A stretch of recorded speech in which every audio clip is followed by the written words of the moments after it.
राहुल के घर में रोज सुबह के समय एक नौकरानी काम करने के लिए आती थी। वह रोज उसे देखता था। नौकरानी का नाम दिव्या था। एक दिन दिव्या ने राहुल को घूरते हुए देख लिया। वह समझ गई थी कि राहुल उससे क्या चाहता है। एक दिन राहुल की बीवी नहाने के लिए गई। रविवार का दिन था।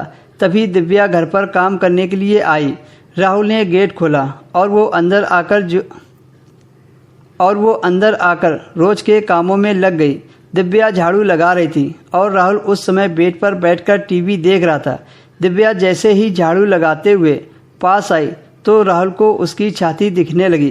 राहुल दिव्या के उभरे बदन व छाती को गौर से देखने लगा और उसके अंदर काम वासना जाग गई। जब राहुल से बर्दाश्त नहीं हुआ तो उसने दिव्या के ब्लाउज में हाथ डाल दिया। पहले तो उसने विरोध किया और बोली, मैम साहब देख लेंगी। फिर जब राहुल ने उसे समझाया कि मेरी बीवी नहा रही है, वो करीब आधा घंटे के बाद ही बाथरूम से निकलेगी, फिर दिव्या ने ज़्यादा विरोध नहीं किया और राहुल का साथ देने लगी।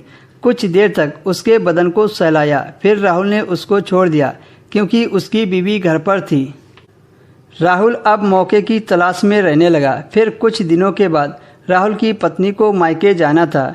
फिर एक दिन जब वह अपने पापा के घर चली गई, अब राहुल घर में अकेला हो गया। अगली सुबह जैसे ही नौकरानी घर पर आई तो राहुल ने उसको पकड़ लिया और गले में हाथ डालकर उसके गालों को चूमने लगा।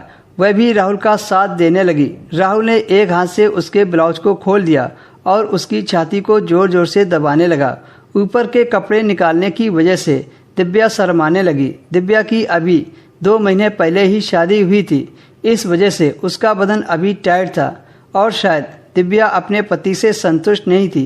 तभी तो उसने राहुल को ये सब करने से मना नहीं किया और उसके काम में आराम से उसका साथ दे रही थी।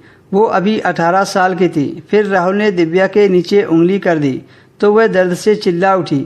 फिर राहुल ने देर न करते हुए उसे बेड पर लिटा दिया और कमर के नीचे से कपड़े निकाल दिए।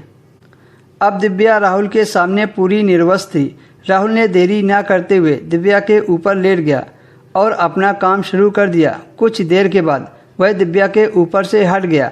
फिर दिव्या ने कपड़े पहने और अपने रोज के काम में लग गई।